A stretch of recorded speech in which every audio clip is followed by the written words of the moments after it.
All right, good morning, everyone. Welcome to Scranton. Governor, thank you for being here. You picked a great day. It's spring.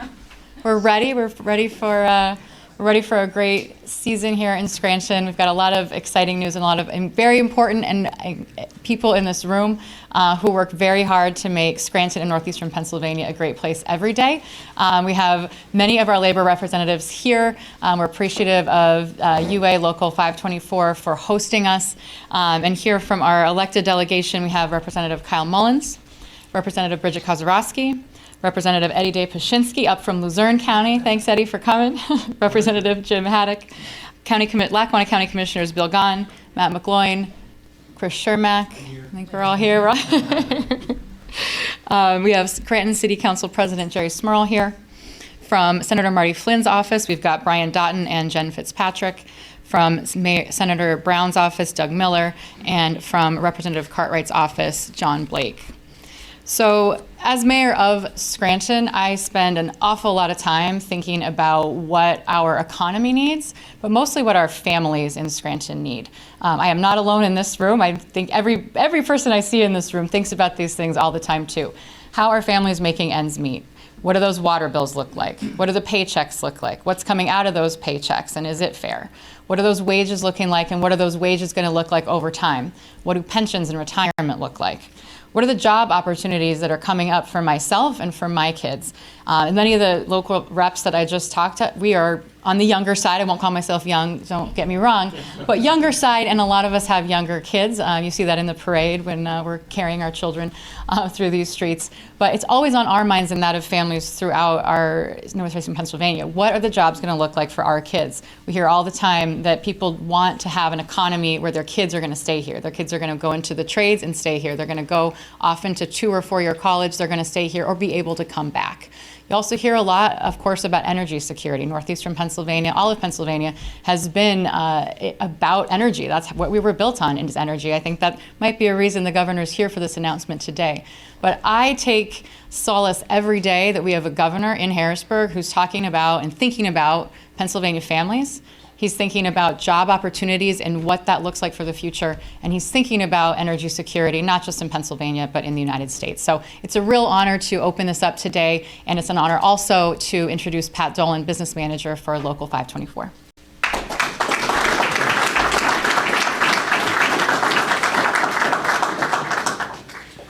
Thank you, Mayor. Good morning, everybody. Happy to see so many people in the room. First, I'd like to acknowledge some of the other building trades that are here. I know we've got the electricians from Local 81, the carpenters Local 4 to 45, the bricklayers Local 5, ironworkers Local 404. I know we've got some other people in the room. I'm sorry I didn't get a chance to take it all in. But in addition, we've got Rob Bear and Mike Ford from the state building trades. So welcome to you all. I just want to thank the governor for coming up here to do this in the home of one of the building trades. Energy is something that's so important to the building trades because not only do we build and maintain power plants such as a Susquehanna generating plant, but we do upgrades in these places to keep peak efficiency. And another thing that we do is energy upgrades throughout our buildings, our schools in the area. That's such job creation that is just so key to everything that we do. So I know that's all very important things, but I don't want to carry on. At this time, I'd like to bring up the governor to give us his plan. Thank you very much. Thanks, everybody. Thank you. Thank you. Well, thank you, everybody. It is good to be back here at this hall, and it's wonderful to be back in northeastern Pennsylvania. Let me begin by thanking the mayor for her kind words of introduction, and let me also congratulate her on that great bond rating increase. That says a lot about the great stewardship that she and council and others are providing here in Scranton. We're proud of the work you're doing, and we're grateful to you. Thank you very, very much. And Pat, let me thank you and your members. Let me tell you why I wanted to be back here today. I think this is my second time in your hall in just a couple months. I want to be back here in Scranton today in the electric city because this is a place that understands what it means to be an energy leader. This is a place that has a legacy of extraordinary leadership. I wanted to be back here at 524 to talk about how we can build on that legacy alongside the women and men of organized labor and specifically the Pennsylvania building trades. Pennsylvania has long been a national energy leader. That story of leadership, it runs through this community. It runs through this region. It is in your blood right here in northeastern Pennsylvania. The first coal mine opened up in Pittston in 1775, a year before our nation was even founded. More than a century later, the coal industry, its spirit of energy leadership, attracted Americans and foreigners alike from across the country and around the world to move right here to the Wyoming Valley. Scranton earned its nickname, the Electric City, because in part it was the first city in American history to have electric streetcars, all powered by Pennsylvania's energy leadership. That legacy is something we should all be proud of all across this Commonwealth. The coal mines and the oil fields of northeastern and western Pennsylvania. It fueled the Industrial Revolution. It created good jobs, lifted people out of poverty, helped start the modern labor movement, and it made sure that folks could put food on the table for them and their families. It gave people a brighter future. It gave them real opportunity and freedom. When fascism threatened freedom overseas, our Commonwealth, it was here in Pennsylvania that we produced the energy that made the arsenal of democracy the most powerful manufacturing base in the world. And that, my friends, that freedom, that opportunity, that was powered by the Pennsylvania workers and Pennsylvania energy. We were, and still are, a people-powered economy. The members of Local 524 and the building trades across the Commonwealth, well, they carry on that legacy today, all across Pennsylvania, building the future of Pennsylvania energy. We've got to reject the false choice between protecting energy jobs and protecting the planet. We can do both. We must do both. And doing nothing at this moment is not an option. It is time that we together write the next chapter. And I came back here today to northeastern Pennsylvania to talk to you about that next chapter and to announce it right here in a union hall. A few weeks ago, I unveiled the Commonwealth's first economic development strategy in nearly 20 years. And it relies heavily on energy as one of the key pillars of opportunity across this Commonwealth. Pennsylvania's energy industry has long created jobs, spurred growth and innovation, and ensured consumers have reliable, affordable power. But unfortunately, let's be honest, in recent years, we have failed to fully capitalize on that, and other states are moving fast to catch up and try and overtake us. They've put in place new policies that protect and create energy jobs, that spur innovation and attract investment, and ensure public safety and health. We need to be more competitive again in Pennsylvania, and we've got to rekindle that competitive spirit. That's why I brought together a working group of leaders from across the energy industry, organized labor, environmental groups, and consumer advocates to come up with a plan that would protect Pennsylvania's position as an energy leader and develop a comprehensive strategy for the future. I've made clear that any energy policy supported by my administration must meet a three-part test. First, it must protect and create energy jobs. Second, it's got to take real action to combat climate change. And third, it's got to ensure reliable, affordable power for consumers here in Pennsylvania now and long into the future.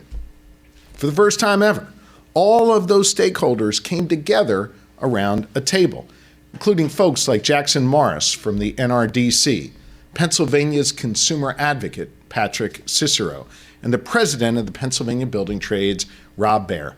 all of whom join us here today. Think about that. All of them are here today. All of them worked hard to get us here today. Folks said it couldn't be done, that we could bring three different interests like that together and communicate. Yet that's exactly what they've done and what we've done together. Despite their differences, they ultimately reached consensus in that working group, and they agreed to a cap and invest initiative built for Pennsylvania by Pennsylvanians, and they determined that that is the right path forward for Pennsylvania. So today, I'm back here in northeastern Pennsylvania to announce my plan to create the Pennsylvania Climate Emissions Reduction Initiative, known heretofore as PACER, which will be established in legislation and run out of the Department of Environmental Protection. Let me explain to you how this will work. DEP will set a cap for the amount of carbon that large power plants can produce and release into the air here in our Commonwealth. In order to produce that carbon, the 55 or so power plants in Pennsylvania will have to purchase credits from the Commonwealth to offset the pollution that they are putting out. Let me be clear. This plan is tailored for Pennsylvania. We will not take direction from anyone outside of this Commonwealth. This initiative will be established by us, run by us, and benefit us. We will set our own cap. We will set our own price for those carbon credits. And we won't have any other state determining what is right for us here in Pennsylvania. You have to understand, because we produce so much energy here in the Commonwealth, we're able to export it to other states. Pennsylvania is in a unique position among all of our neighbors to be able to create a Pennsylvania-only system. Pennsylvania is the largest net energy exporter in the entire country. The largest net energy exporter in the entire country. Consider that for a moment. We export more megawatts of power than any other state in the United States of America. In fact, more than 30% of all the energy we produce here in Pennsylvania ends up powering homes and businesses outside of the Commonwealth's borders. That's a unique position of strength, and it is a unique opportunity for all of us if we seize this moment. My plan takes advantage of that position to invest the money we get through this plan back into the good people of Pennsylvania. So, the first thing we will do is give Pennsylvanians an electricity bill rebate. No one in Pennsylvania will pay more for their electricity because of PACER, and in fact, many will pay less. The rebates will use up about 70% of the money that is generated through PACER. So then the question is, what are you going to do with the other 30%? Well, with the other 30%, we will reinvest in large energy producing facilities in Pennsylvania. Places like Hunlock Creek Power Station in Luzerne County or Homer City in Indiana County will see significant investments. Then we'll work to lower costs even more for low-income Pennsylvanians. And we'll put that money toward clean energy and energy efficiency for homes and small businesses to help lower electricity bills even further. So in a nutshell, PACER will lower costs for consumers, reduce pollution in our communities, and protect and create energy jobs. If the legislature passes my plan known as PACER, I will sign it and immediately remove the Commonwealth of Pennsylvania from RGGI. Instead, we will have in its place a Pennsylvania-made and Pennsylvania-run system. It is a common sense energy policy that I'm putting forward this morning that builds on this legacy of leadership, something you understand right here in Scranton, and it sets us up for decades to come to seize this opportunity and be far more competitive than we are right now. So PACER is the first part of this plan.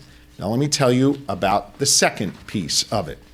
The second part of my plan calls for Pennsylvania to use more sources of energy to create a more reliable and sustainable energy industry all across this Commonwealth. Think about this for a moment. 20 years ago, Pennsylvania was actually a national leader on clean energy when we introduced our alternative energy portfolio standards, which established the kind of energy that we were going to use here in Pennsylvania and where it comes from. We were one of the first states to adopt those what's known as AEPS standards, but we haven't made any updates to that in the last 17 years.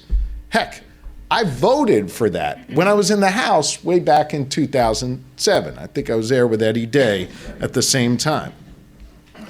Since that time, since that vote I and Representative Paszynski cast, we've done nothing. And 30 other states have updated their standards, including nearly all of our neighboring states, including many states led by Democrats and states led by Republicans. We're losing out on new investment, and we're losing out when it comes to innovation. And it means, importantly, we are losing out on jobs when we do nothing right here in our Commonwealth. As a result of doing nothing, Pennsylvania now ranks 45th in the nation in terms of how much renewable energy we produce. We're letting other states beat us.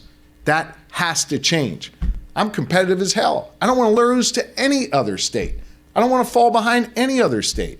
I want us to be leaders again and seize this moment.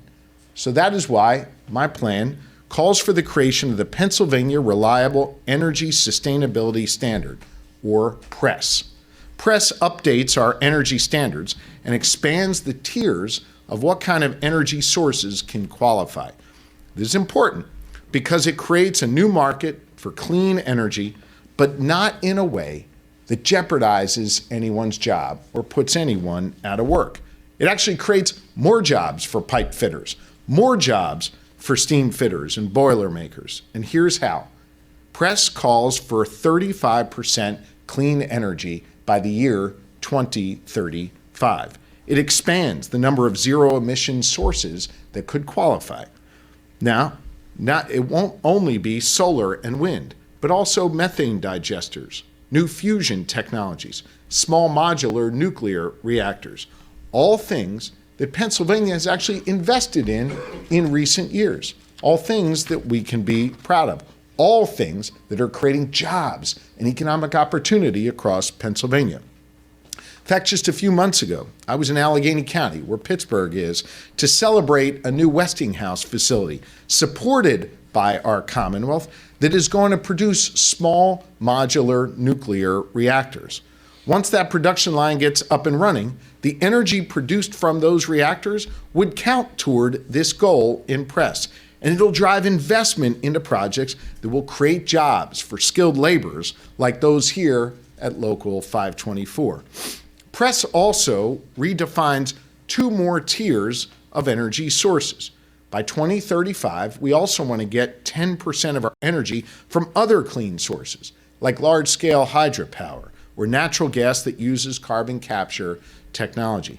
And we'll get another 5% from other alternative energy sources, 35% by the year 2035. Let me explain why PRESS is so important and why it's a critical part of my energy plan. It's going to incentivize innovation. It's going to help us move toward more clean energy. And hear me on this, it's going to create thousands of good-paying jobs right here in Pennsylvania and allow us to be a leader again in this space. Look, if you're just a typical Pennsylvania consumer, you don't need to do anything here, nothing. But once PRESS is in place, you'll know that the sources of energy that are actually coming into your home are clean and reliable.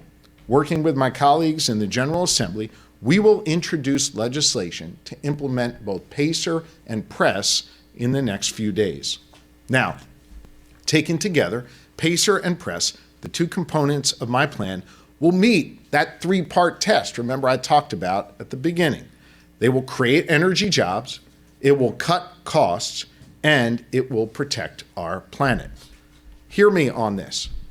Over the next 5 years, This plan will save Pennsylvania consumers $252 million. At the same time, it will create 14,500 new jobs across this Commonwealth. And it will once again position Pennsylvania as a leader on energy, not a follower to other states. A place where we have been in the past and where we deserve to be again in the future. I just want to take a quick point of personal privilege. You heard me talk about the incredible work Rob Baer and his colleagues did on that working group. Well, a whole lot of folks in my administration did a whole lot of work on this over the course of the last year as we have been laboring in the vineyards to get us to this place.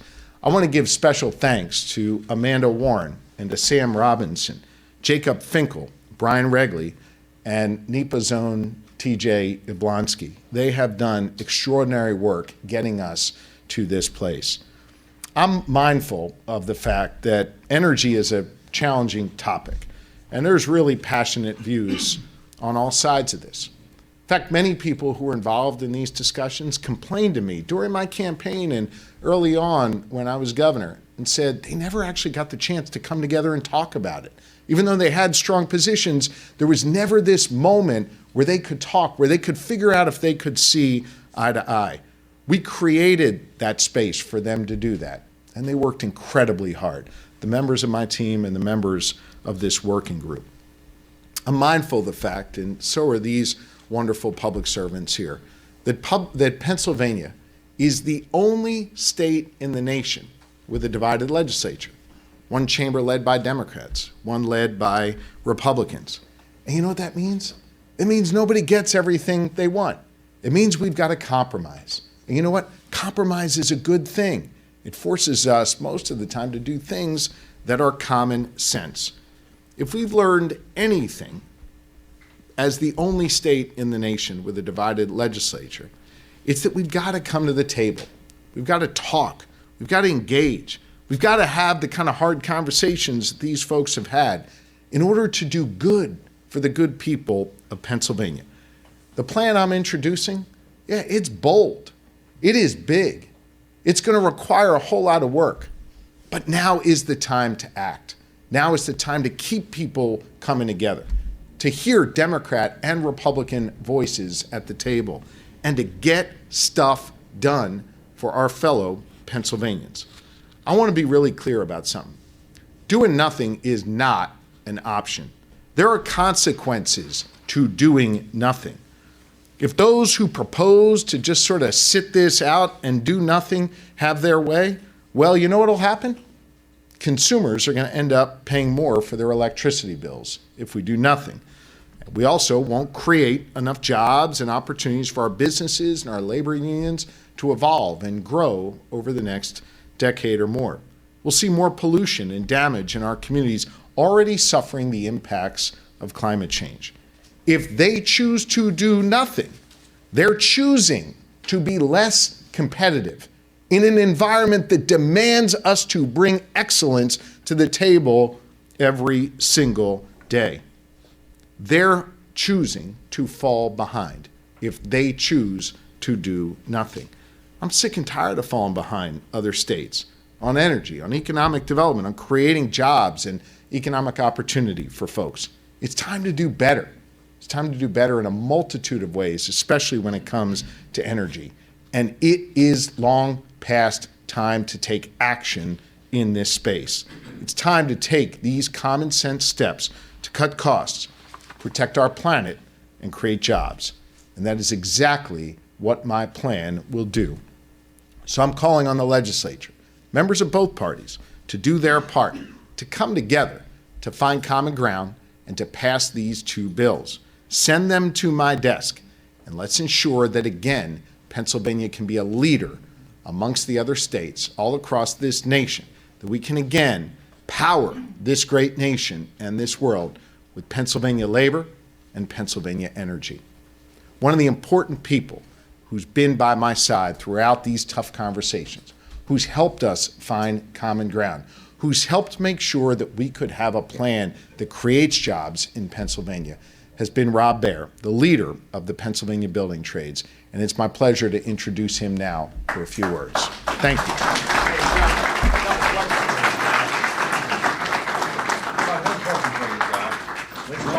When are you gonna come back to Timmy?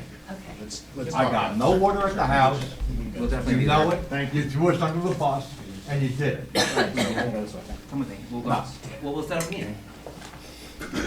I'll be talking to you. So, I want to thank the governor for inviting us here today. And I said to him in the outer room, you know, when I walked in, it was kind of like a joke. The building trades, the NRDC, and the consumer advocate walk into a room together. Okay? I can tell you, I have been working with the governor and his team for the last year and a half. And one of the things that I want to thank the governor for, I knew he was getting a level of frustration, and he goes, we can't get anything. And I looked at him and said, you're the governor, put a plan in place. I may not agree with 100% of your plan. I know some of my other colleagues probably don't agree with 100% of this plan, but we have a starting point. When the governor told you we can't afford to do nothing, he's 100% correct. We can't. We have had stagnation 100% for the last 5 years. We haven't moved the needle. We haven't created jobs. We've been sitting still. That's not an option. My job is to advocate for my 130,000 union construction workers across the state of Pennsylvania and bring work to them, to give them health care, to give them retirement, to give them jobs. And I have been, to the governor's chagrin sometimes, probably very vocal about standing up for my people, okay? And I can tell you what I also have learned working with my colleagues. Being part of a problem is easy. Being part of a solution is where the work begins, okay? Now, I haven't seen all the policies yet, and I'm looking forward to it. And look, we all have to be realistic. I know you're gonna hear from some other people that are gonna say the same as me. Well, you know, maybe I don't like this, maybe. Let me tell you something. We're gonna figure a way forward, okay? I'm gonna continue to advocate for my people, my industries, my partners, but at the end of the day, we have to get started. And I can say as the president of the Pennsylvania State Building Trades, I look forward to working with the governor, to working with the House, to working with the Senate, to working with Republicans and Democrats to get an energy policy for Pennsylvania. I want to maintain Pennsylvania's status as the #1 energy exporter in the country. I take a lot of pride in that. All right, I'm going to give a shout out to my IBEW brothers that are here. I've spent 37 years building power generation all over this country. We have made Pennsylvania the #1 energy exporter in the United States of America. We didn't just build Pennsylvania, we've built our sister states. And I'm not going to see that go away. I'm not. You heard the governor speak about AEPS. Do I agree with everything the governor wants to do in AEPS? Probably not, but I'll tell you what he's right on. We do need to update it. And the governor and myself, and I'm sure Jackson and Patrick are going to have some very in-depth discussions along with our legislators. But we're going to get to the table. And the one thing I am going to give the governor credit for, he brought everybody to the table. All right? We didn't get that the last time. And that was a big level of frustration. And I'm not going to stand here and tell you that myself or Sam or Amanda or TJ have the answers, but I know this. I know we're going to continue to work on this, and we're going to fix this, and we're going to create a lot of jobs. We're going to continue to make Pennsylvania the #1 energy exporter. We're going to continue to build out renewables. You know, you heard the governor mention Dr. Brian Regley. Amanda hates it when Brian and I get in a room together because my brain operates like string theory, and I think his does too. And are we big on geothermal? Absolutely. Are we big on hydro pump storage? Yes, we are. Are we big on our nuclear portfolios and our SMRs? Anybody knows me knows I love nuclear power too. All right? It's one of my favorites. I love my gas. Okay? Pennsylvania is built on natural gas. The governor, to his credit, acknowledged that. And we're not going to let that go. I want to be clear. We're not going to let that go. But doing nothing is not an option anymore. So, Governor, I look forward to working with you, with Patrick, with Jackson, your team, with our legislators, the House, the Senate, Republicans, Democrats. I want to work together. We have an opportunity. And the governor, look, he's in a tough spot. He's the only governor with a divided legislature in this country.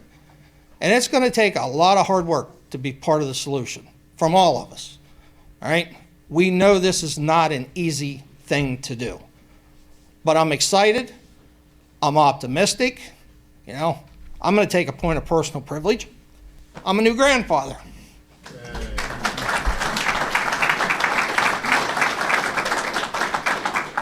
I want to leave a state for my grandson to grow up in that he has a good job, he doesn't have to travel, he has clean air, he has clean water, and he has a future.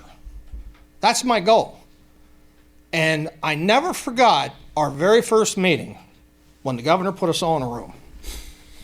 And he came to me because he knows I can be somewhat of a bully and a bullhead. And he said, Rob, I know today you're a no. He said, and I'm okay with that. But you got to give me a but. You can be a no, but you got to be a but. Okay.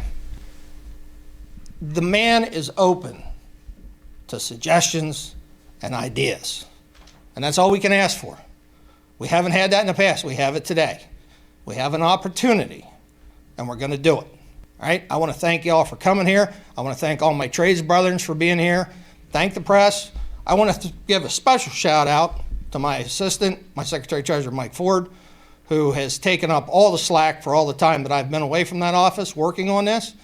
And I look forward to working with the legislature, both sides of that aisle, to get this done. And the next guy you're going to hear from has also been a guy that has been one tremendous advocate for the consumers of Pennsylvania. I have worked very closely with Pat Cicero the last year and a half, and we've had some very tough conversations. We've been apart on a lot of issues, but Patrick and I have also been able to find that ground, you know? And we don't have all the answers, but I can tell you this much. If I want a consumer advocate, I can't think of anybody better than Patrick Cicero. Patrick?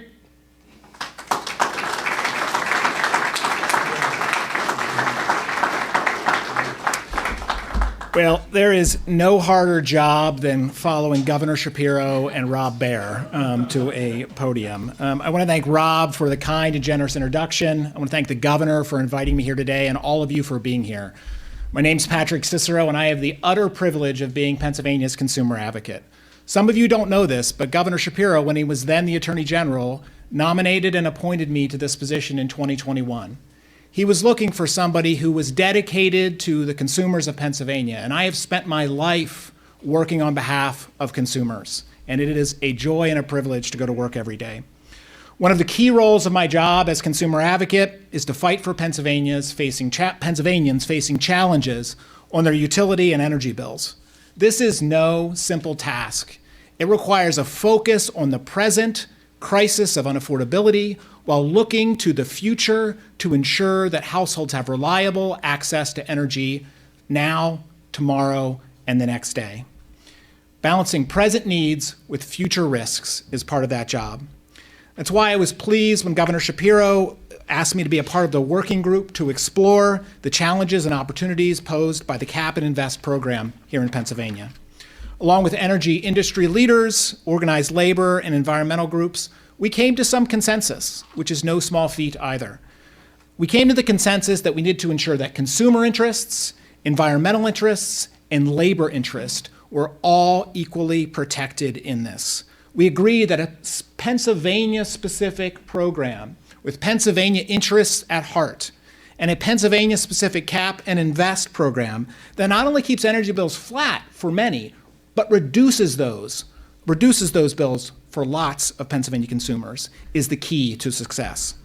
Today's announcement makes that vision one step closer to reality, and I look forward to working with the governor and the General Assembly on this as we move forward. Governor Shapiro's PACER program would drive 70% of the revenue back to Pennsylvania consumers on their energy bill. It would provide a rebate on their electricity bill That is more than any other cap and invest program in the entire nation. This plan is projected to save Pennsylvania households, Pennsylvania ratepayers, more than $250 million on energy bills in the first 5 years alone. Lower utility bills, more reliable energy industry, more jobs and cleaner air. That's a win in my book. Now, I know the governor is a basketball junkie. That feels like a crossover step back three. That's what that feels like to me. Alongside these important proposals, I believe we also need to deliver additional consumer protections for hardworking Pennsylvania households, and there are bills in the General Assembly that do just that. This year alone, we have the opportunity to end unfair utility termination practices and bogus reconnection fees that make it harder for folks to get their lights back on when they're facing termination. We should make it easier for waivers for those who are suffering from medical conditions, to improve access to sensible payment arrangements that minimize the number of households who are disconnected from service and maximize utility revenue. Last year alone, more than 330,000 households had their utility service terminated for non-payment. That is far too many. We need to balance present needs with future risks. This plan helps with that. There are way too many households losing their service. I urge the General Assembly to act on the bills that are before it, as well as PACER and PRESS. I'm heartened today by the announcements and look forward to working with the governor, the General Assembly, my partners with the building trades and the environmental groups to advance these important policies in the weeks and months ahead, and to work on behalf of all Pennsylvania households now and into the future. It is my utter privilege to introduce Jackson Morris with NRDC. I've known Jackson a long time. He is a dogged advocate for consumers and the environment. Jackson?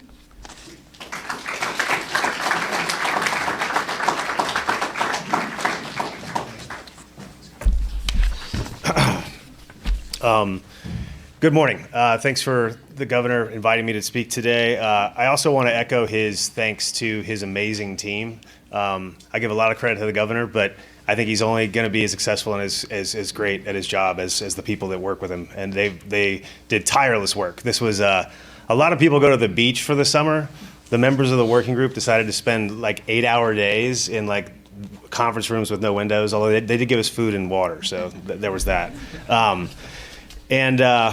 But today, I mean, really excited to talk a little bit about this package that's put forward. I think it is nation leading, and it really can deliver a lot of promise for Pennsylvania.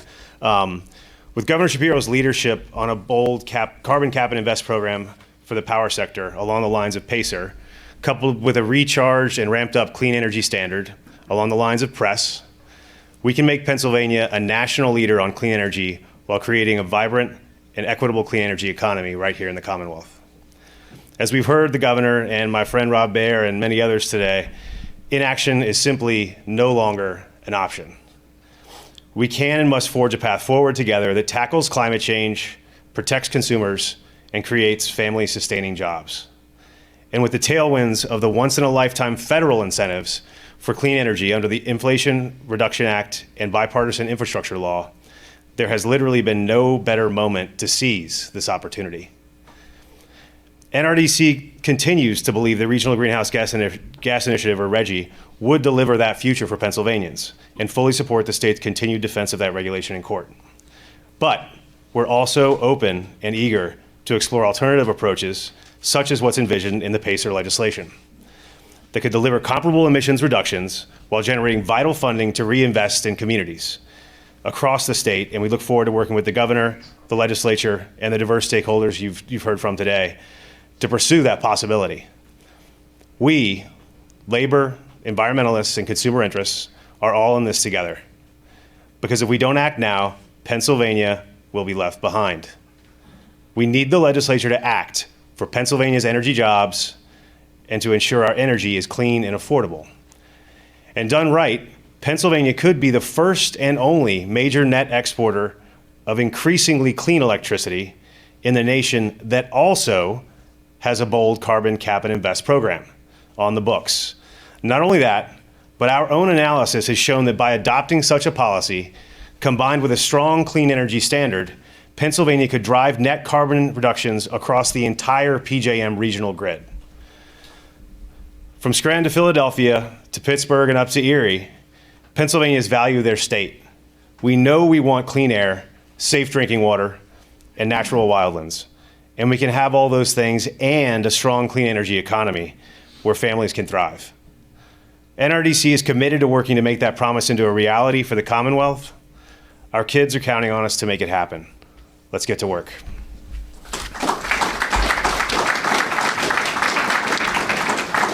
And it's now my pleasure to introduce Representative Donahue.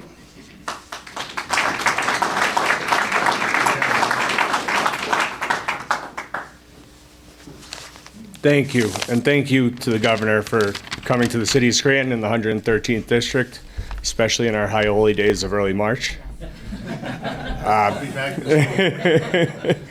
It's also great for the NRDC to be here. Pat Cicero, the consumer advocate, who's done tremendous work, and we've worked closely fighting water rate hikes recently, and he does great work throughout the state of Pennsylvania.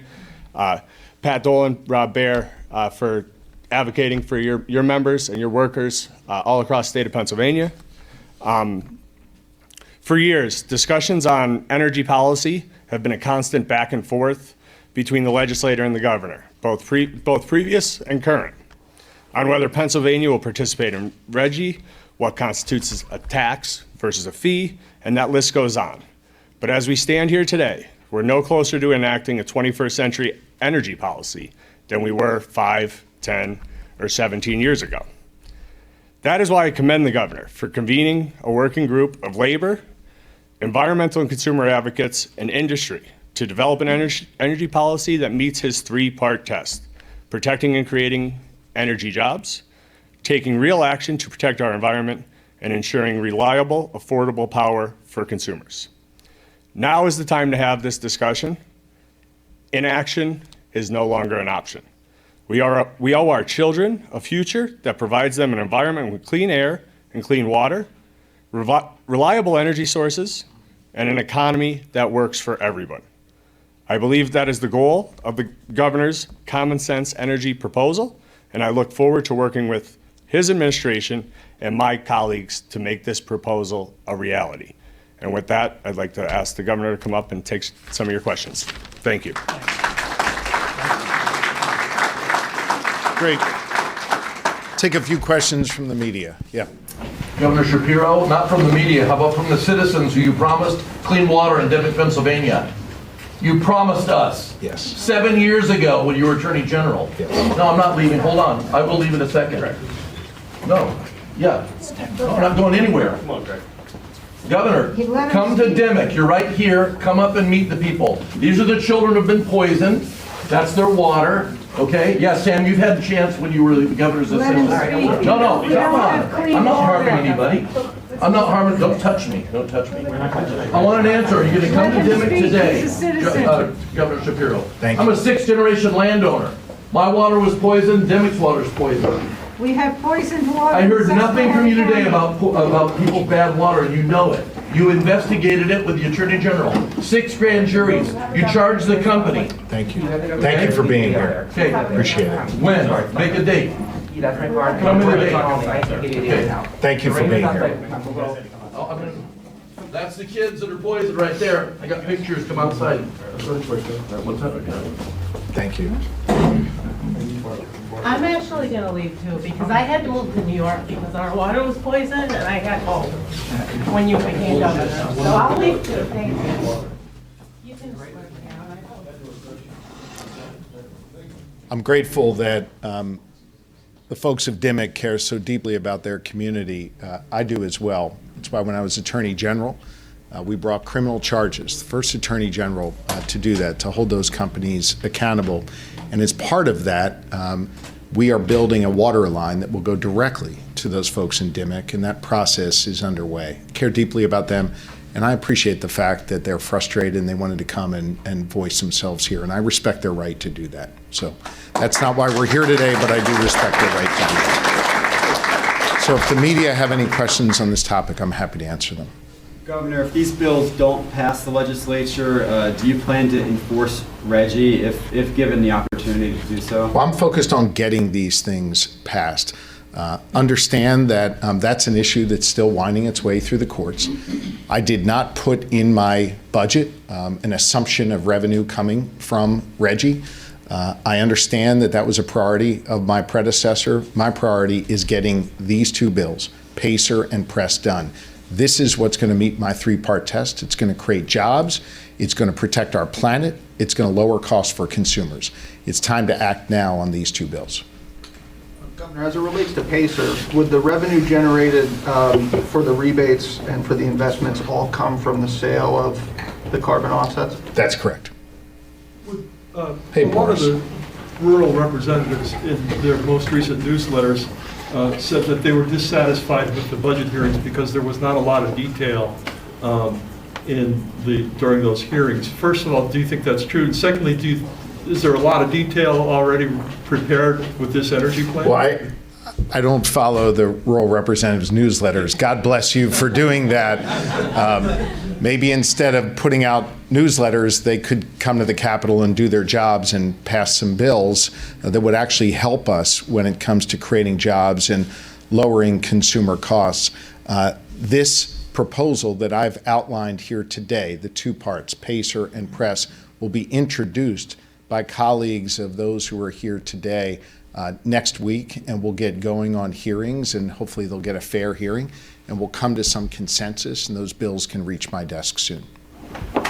Yes. Governor, what would the average household save under this plan passed? We know that consumers will save $252 million over 5 years. We know that no consumer will pay any more on their electric bill, and many will qualify for savings on their electric bill.